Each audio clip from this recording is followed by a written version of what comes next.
Master minds commerce చదవాలనుకునే 10th inter విద్యార్థుల తొలి ఎంపిక. Hi sir. హలో సార్, ఇదే నోరుతో గత 20 ఇయర్స్గా కంప్లీట్గా ఫెమినిజం గురించి, ఉమెన్ పవర్ గురించి, ఉమెన్ ఎంపవర్మెంట్ గురించి మాట్లాడి కంటిన్యూస్గా ఒక 1 మంత్ నుంచి చూసుకుంటే నిజంగా కళ్ళలో నీళ్ళు తిరుగుతున్నాయి సార్. తిట్టుకుంటానే అమ్మాయిలని వీడియోస్ చేయాల్సిన పరిస్థితి. ఎన్నో కేసులు, ప్రతి దాంట్లో మంచో చెడ బలవుతుంది అమ్మాయే. తను చేసిన తప్పుకే కావచ్చు, తను చేయకపోయిన తప్పుకే కావచ్చు. రీసెంట్గా తల్లినే చంపిన కూతురు. ఈ కేసు గురించి అసలు ఏం మాట్లాడాలో కూడా అర్థం కావట్లేదు. ఎందుకంటే అక్కడ ఇద్దరు అమ్మాయిలే, ఇద్దరిది ఒక ప్రేమ. తల్లి ప్రేమ గురించి కూడా ఇంకా ఏం తప్పుగా మాట్లాడాలి, దీన్ని ఎలా విశ్లేషించుకోవాలో, అసలు మీతో ఏం మాట్లాడాలో కూడా నాకు ప్రశ్న కూడా స్పృహలోకి రావట్లా.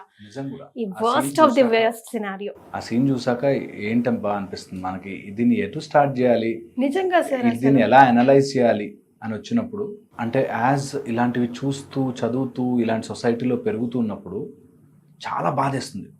ఏదో చెప్పాలరా వీళ్ళకి, ఒకసారి మాట్లాడేసి. ఒకప్పుడు అమ్మాయిలను కనాలంటే కట్నం గురించో, లేకపోతే ఎందుకు బాడీలో వచ్చే చేంజెస్ గురించో, మనం పడింది వాళ్ళు కూడా పడొద్దు అట్లా అనుకునే వాళ్ళం. మారుతూ ఎట్లా వస్తుందో చూడండి సార్ సిచ్యువేషన్. ఇప్పుడు అమ్మాయిలను కనాలంటే వామ్మో. అసలు ఇక్కడ అలా లేదు. ఇక్కడ పాయింట్ ఏంటంటే, ఇక్కడ అమ్మాయి అబ్బాయి కాన్సెప్ట్ కాదు, this is all mind set problem. అలాంటి మైండ్ సెట్లను మనం తయారు చేస్తున్నాం సొసైటీని, and this is going to continue. ఇది మనకి అబ్రాడ్ నుంచి అప్పు తెచ్చుకున్న మానసిక రోగాలన్నీ ఇవి. అంతే అంటారా సార్? అబ్సల్యూట్లీ. అక్కడి నుంచి అన్ని అప్పు తెచ్చుకుని నచ్చినట్టుగా చేద్దాం, నాకు నచ్చినప్పుడు మీరెవర్రా ఆపడానికి, ఈ టైప్లో రాంగ్ మైండ్ సెట్ని పిల్లల్లోకి రుద్దాం. ఫార్ దట్ మ్యాటర్ ఏ తప్పు చేసినా ఇప్పుడు ఇలాంటి సందర్భంలో కూడా ఎంకరేజ్ చేసేవాళ్ళు ఉంటారు. కరెక్ట్ పని చేసావు, నీకు కోపం వచ్చింది, ఆమె ఎంత టార్చర్ పెట్టుంటుందో అలాగే కదా సార్ అంటున్నారు ఇప్పుడు. అనేటట్టుగా ఇప్పుడు మనం డిస్కషన్ మొదలు పెట్టినప్పుడు కూడా మన కెమెరామెన్ ఏమన్నాడు, మరి వాళ్ళ అమ్మ అట్లాగే వేధిస్తుందంట మేడం, మరి ఏం చేయమంటారు, చిన్నప్పటి నుంచి అలాగే చేస్తుందంట అని ఎమోషనల్ అయిపోయాడు. సో పాయింట్ ఇస్, తల్లి వేధించిందని చంపేలేం, వాడెవడో గర్ల్ ఫ్రెండ్ బాయ్ ఫ్రెండ్ మధ్యలో గొడవైందని చంపేలేం, మనం ఏదో ఇష్యూ జరిగిందని చెప్పి మర్డర్ చేసుకోలేం. వెరీ వెరీ ఫండమెంటల్లీ మనకి జంతువు లాంటి స్వభావం రాకూడదు. We should never turn our selves into animalistic behaviour. నిజంగా ఏదైనా ప్రాబ్లం ఉంది, మన వ్యవస్థని మనం ఎలా తయారు చేసుకోవాలంటే, ప్రాబ్లం వస్తే I can proceed legally, I can make sure that I get justice. నాకు సొసైటీలో ఆ నమ్మకం పోతేనే ఇట్లా తయారవుతుంది. దట్ నేను చెప్పినా మారరు, వీళ్ళందరూ నన్నే తప్పంటారు, సో చంపే. నాకు చంపేసే అంత కోపం వచ్చినా, నాకు I believe my police system కానీ, మై లీగల్ సిస్టమ్ కానీ, నా వ్యవస్థ నాకు సపోర్ట్ చేస్తుంది అనే నమ్మకం వచ్చినప్పుడు ఆగుతాయి. ఇది 1. సెకండ్ వచ్చేసి, ఇందులో ఎవ్వరూ మానసికంగా ఎదిగిన వాళ్ళు చేసిన పని కాదు అది. మానసికంగా నాకు రేజ్ వచ్చింది, చంపేసేంత కోపం వచ్చింది, అయినా కూడా మానసికంగా విచక్షణ అని ఉంటే, I should not do this, I will take mother ఫార్మాట్లో దీన్ని నేను పగదీర్చుకుంటాను, దీన్ని నేను గెలిచి చూపిస్తాను, ఆర్ నేను ఎదిగి చూపిస్తాను, ఆర్ దీన్ని ఇంప్రూవ్ చేసుకుంటాను అనే ఒక మైండ్ సెట్లోకి వెళ్ళాలి. కానీ దాన్ని కాన్స్టెంట్గా ఒక తెలియని ఒక ప్రెషర్లోకి వెళ్ళిపోయి ఆ ఇంపల్స్లో బిహేవ్ చేయకూడదు. ఇది సెకండ్ లేయర్. నేను ఇంకా థర్డ్ లేయర్ చెప్తాను. ఇలాంటి వాళ్ళకి మైండ్ చాలా డిస్టర్బ్డ్గా ఉండి మేనియాక్ గాను, సైకోటిక్ గాను మారిపోతారు. బైపోలార్ డిజార్డర్స్ ఉన్నవాళ్ళు, కొంత షిజోఫ్రెనిక్ ఉన్నవాళ్ళు మారిపోతూ ఉంటారు. ఈ కండిషన్స్ని గుర్తించి దీనికి ట్రీట్మెంట్ అవసరము. మా అమ్మ రోజు కొడుతుంది అనుకోండి, సంథింగ్ రాంగ్. అబ్సల్యూట్లీ కదా, రోజు వచ్చి కొడుతున్నారు, చిన్నప్పటి నుంచి టార్చర్ పెడుతుంటే, చిన్నప్పటి నుంచి టార్చర్ పెడుతున్నా అంటే you have to deal with it కదా. ప్రతి రోజు నాకు రోజు మా ఆయన కొడుతుంటాడండి అన్నారు అనుకో, సంథింగ్ ఇస్ రాంగ్. అక్కడ డీల్ చెయ్యాలి అబ్సల్యూట్లీ. ఆ చిన్న కామన్ సెన్స్ మిస్ అవ్వకూడదు అంటున్నా. సో రోజు పిల్లవాడు ఇంట్లో అరుస్తున్నాడు, గిన్నెలు పగలు కొడుతున్నాడు, వాడు మూడౌట్లో ఉన్నాడండి అని సమర్థించుకోకూడదు. There is something wrong with that. ఆ బిహేవియర్ ఇస్ నాట్ యాక్సెప్టెడ్.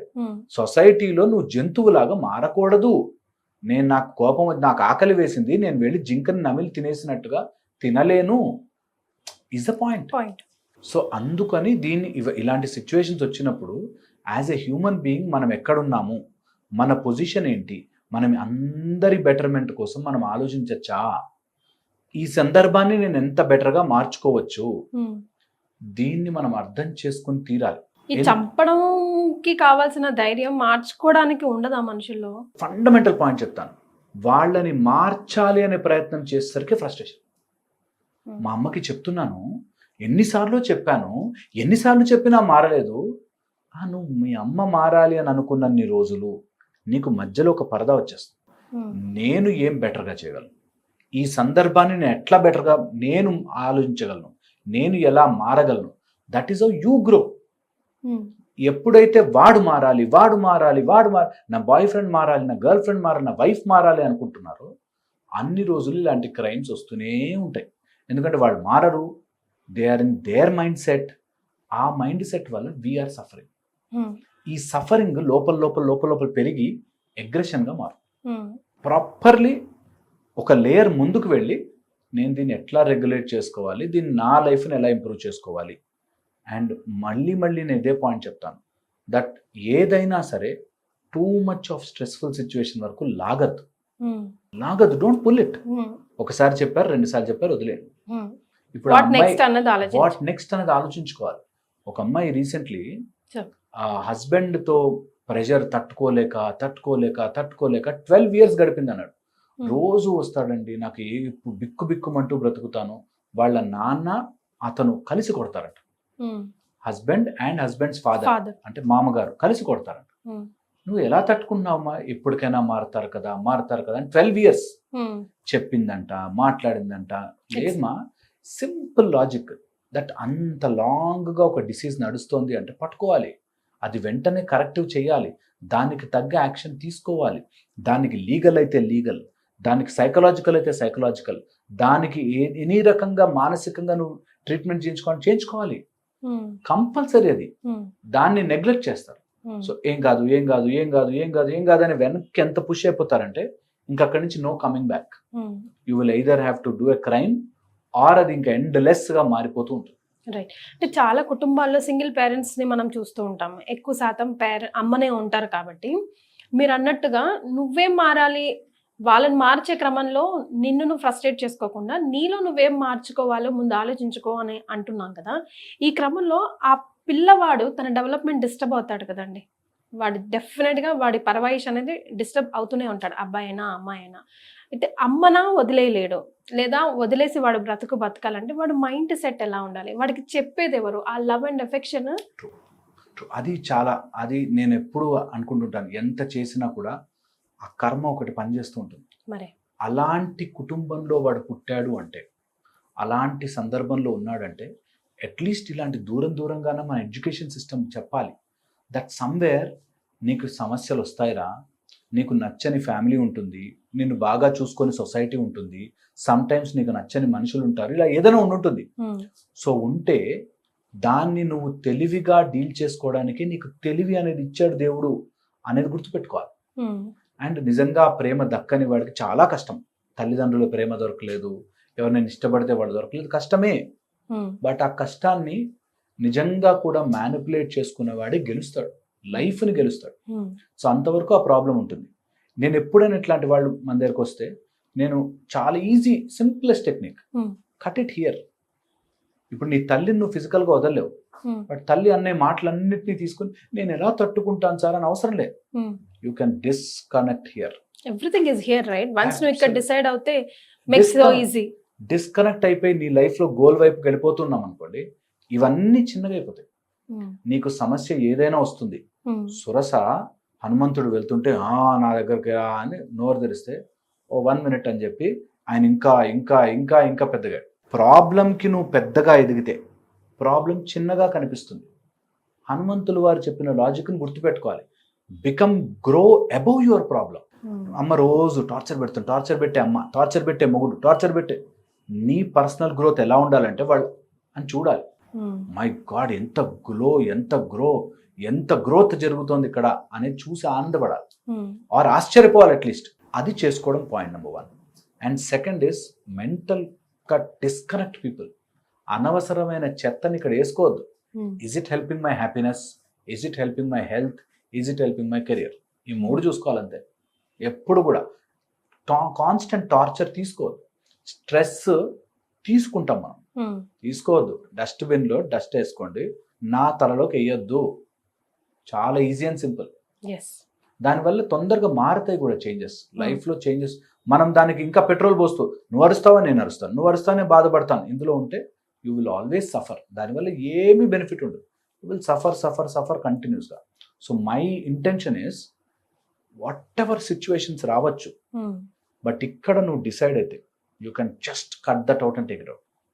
నేను చెప్తున్నాను కదా, అమ్మాయిలు హస్బెండ్ కొడుతున్నా, తాగేసి వచ్చి తిడుతున్నా కూడా ఎక్కడో ఆ వీక్ ఎమోషనల్ పాయింట్లో నేను బయటకు వస్తే ఏమనుకుంటారో, లేకపోతే తెలిస్తే ఏమనుకుంటారు, సరేలే మారుతారేమోలే అనే ఆ చిన్న వీక్నెస్ దగ్గర ఆగిపోతారు. నేనంటే ప్రాబ్లమ్ని ఫేస్ ఇట్ బోల్డ్లీ, ఏమీ కాదు, ధైర్యంగా ఉండొచ్చు, తట్టుకోవచ్చు, చేసుకోవచ్చు. నువ్వు ఫిజికల్గా స్ట్రాంగ్ ఉంటే నేను ఎవరు ఏం చేయడానికి కూడా ఉండదు. వైసీ వర్స అయితే సార్ కేసు ఎలా అంటే ఈ మధ్య మన సర్వేలు ఏం చెప్తున్నాయి, ఎక్కువ శాతం అబ్బాయిలే సూసైడ్ చేసుకుంటారు. అబ్బాయిలన్నా అమ్మాయిలన్నా, ఇందులో ట్రూగా అబ్బాయిలన్నా అమ్మాయిలన్నా ఎమోషన్స్ ఒకటే. ఎమోషన్స్ని వీళ్ళు ఇంకొకలాగా అర్థం చేసుకుని మ్యాస్కులైన్ అనుకుంటారు, వీళ్ళు ఇంకొకలాగా అర్థం చేసుకుని ఫెమినైన్ అనుకుంటారు. ఈ రెండిటిని మనుషులే అనుభవిస్తారు. వీళ్ళంతా మనుషులే. I see them as mind. Their mind ఎటు తిరుగుతుందో దాన్ని బట్టి ఉంది. వెనకాల దెయ్యం ఉంది అంటే లేని దాన్ని కూడా ఊహించుకుని భయపడతాం మనం చాలామంది. సో లేనిది కూడా మన మైండ్ ఊహించి మనని భయపెట్టగలదు, మనని స్ట్రెస్ చేయగలదు, మనని టార్చర్ పెట్టగలదు. కాబట్టి ఆ మైండ్ ఈజ్ వన్. మైండ్కి there is no gender.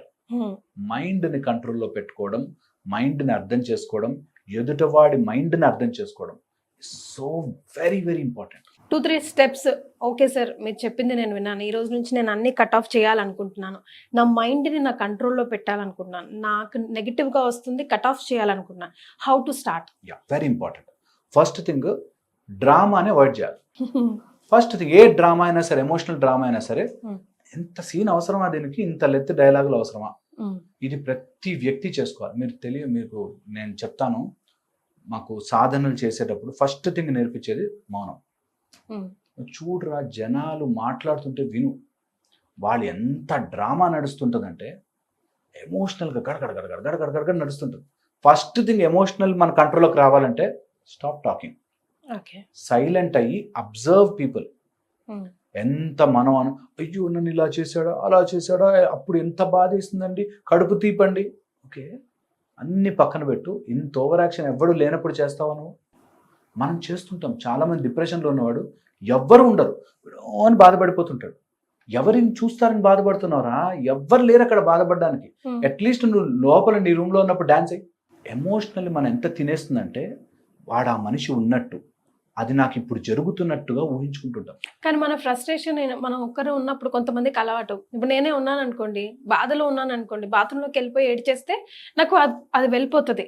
I don't want to show it to a second person. దీన్ని ఎట్లా చూడొచ్చు? ఎగ్జాక్ట్లీ అదే అంటున్నా. నీకు బాత్రూంలోకి వెళ్ళి ఏడవాల్సిన పనే లేదు. ఇప్పుడు పాయింట్ ఇస్, నీ ఎమోషన్స్ ఎంత నేను వీక్ చేశాయంటే నువ్వు ఏడ్చేయాలి, బాధపడిపోవాలి, దాని గురించి అయ్యో నన్ను ఎంత మాట అన్నాడే అని అనుకోవాలి. ఎందుకు వస్తుంది? సపోజ్ మన మైండ్లో మనం మన గురించి ఒక పిక్చర్ తయారు చేసుకుంటాం. ఆ పిక్చర్ని ఎవరైనా దెబ్బతీస్తారేమో అని బతికేస్తూ ఉంటాం.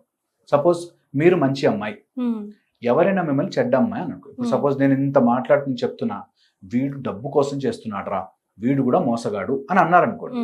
నాకేమనిపిస్తుంది, నా మైండ్లో నేను మంచివాడిని అనే ఇమేజ్ రావాలి. ఆ ఇమేజ్గా దెబ్బ కొట్టారు, అయ్యో నేను మంచే కదా అనే దాంట్లో నా మైండ్లో నేను తయారు చేసుకునే ఇమేజ్ని వాడెవడో దెబ్బ కొడతాడేమో అని బాధపడిపోతుంటాం.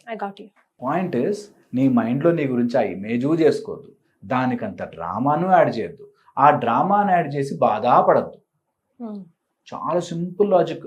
So first cut down the drama. ఏంటి సమస్య ఏంటి, దానికి ఏం సాల్వ్ చేయొచ్చు, it's a first logic. Second easy point చెప్తాను. ఎప్పుడైనా అట్లాంటిది ఉంటే దాంతో కూర్చొని డిస్కషన్ పెట్టద్దు. మైండ్లో వెన్ యూ డిస్కస్, నీకు ఈరోజు ఏదో ఎవరో వెళుతుంటే నీ మీద ఏదో ఇసుకేసారు ఏదో అన్నారు మాట, అది నాకు ఎంత మాట అన్నాడు తెలుసా, నాకు ఎంత బాధేసింది తెలుసా, ఎంత మాట అన్నాడు తెలుసా, వాడెంత మాట, ఇలా నువ్వు రిపీటెడ్గా ఆ డిస్కషన్లో కూర్చోద్దు. సమ్ చెత్త has happened, don't discuss.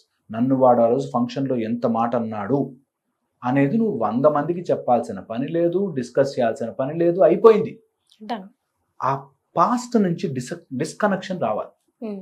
Okay, చాలా No చాలా drama, disconnection. No, very simple disconnection, just push it away. Yeah. ఏం ఆలోచన వస్తుంది, అరే అలా అనకూడదు, నిజంగానే బాధేస్తుంది, but push it away. Third వచ్చేసి, మనం ఎంత మైండ్లో ఉంటామో జనాలు అందరూ వాళ్ళ మైండ్లో ఉంటారు. Every one has their own mind universe. Hmm. ఆ మైండ్ యూనివర్స్ నువ్వు ఒక మాటతోనూ ఒక చేతలతోనూ మార్చలేము.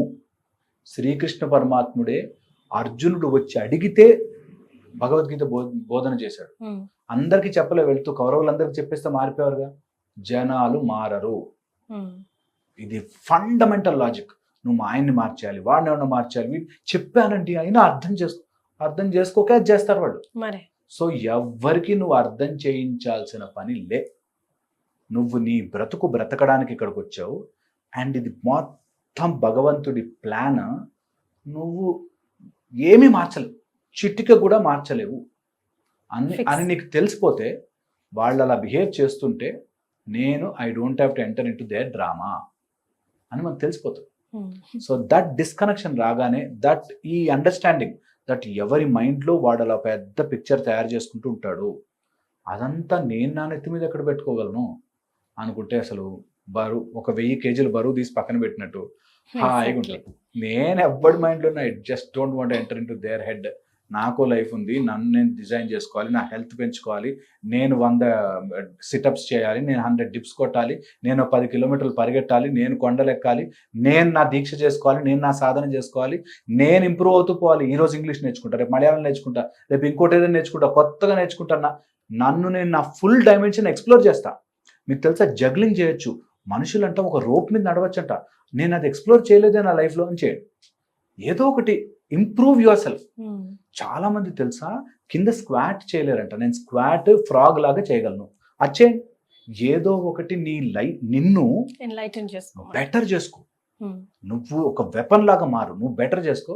And that's the fun part. ఒకసారి అలా చేయగానే వీళ్ళంతా జరుగుతారు పక్కకి, మొత్తం జరుగుతుంది. ప్రాబ్లమ్ ఈజ్ అలా ఎప్పుడు చేయం. వాడు మారాలి, నేను ఎంత ప్రేమించానండి. అరే నువ్వు ప్రేమించావు, true. They are not responsible for your love. Because they have their own world. They have their own mind. ఆ మైండ్ నువ్వు నేను ఇచ్చింది కాదు, కర్మ ప్రకారం వస్తుంది వాడికి. ఎంత చెప్పు, ఎన్ని రోజులు రుద్దు, అవ్వదు. ఇది నేను చెప్పే మాట కాదు. భగవంతుడు శ్రీకృష్ణుని అర్జునుడు అడిగితే, కానీ ఇంత ఉన్నా కదా, తప్పు ఎందుకు చేయాలనిపిస్తుంది ఆ మైండ్కి. నువ్వు ఇప్పుడు చూస్తున్నావు స్టోరీ, నేను జన్మజన్మలుగా చూస్తున్నాను స్టోరీ, నాకు తెలుసు. అదంతే. మనస్సు అనేది ఒక ఊబిలో పడ్డ ఏనుగు. మామూలు గోతులో పడితేనే ఏనుగును బయటకు తీయలేం. అలాంటిది ఊబిలో పడ్డ ఏనుగు లాంటిది మనస్సుకుండే వృత్తి, చిత్తవృత్తి నిరోధ, దానికోసమే యోగం. అందుకే కంపల్సరిగా డిస్కనెక్షన్ తీసుకొచ్చి మంచిగా ప్రాక్టీస్ చేయండి. లైఫ్, కలర్ఫుల్ లైఫ్ని సింపుల్ మాటలకి పోగొట్టుకుని. ఒక అతను తెలుసు నాకు, 15 years నుంచి నా బ్రదర్తో మాట్లాడలేదండి అన్నాడు. అరే ఎవడరా నష్టపోయింది, నువ్వు యూ లాస్ట్ ఇట్. ఒక ఫంక్షన్ లేదో మాట అన్నాడు, అది పట్టుకుని కూర్చున్నాడు జీవితాంతం. So people waste their life just by living in there non existing mind. So just come out of that. మనకి ఎప్పుడు చెప్పారు తెలుసా, మనసు నమ్మద్దు, మనసు మాయా, కోతి లాంటిది. ఇప్పుడు ఏం చెప్తాను, మనసుకు నచ్చింది చేయండి. అందుకే ఇవన్నీ చూస్తున్నాను. కాదంటారా? మీకేమనిపిస్తుంది? కమెంట్ చేసి చెప్పండి. Thank you.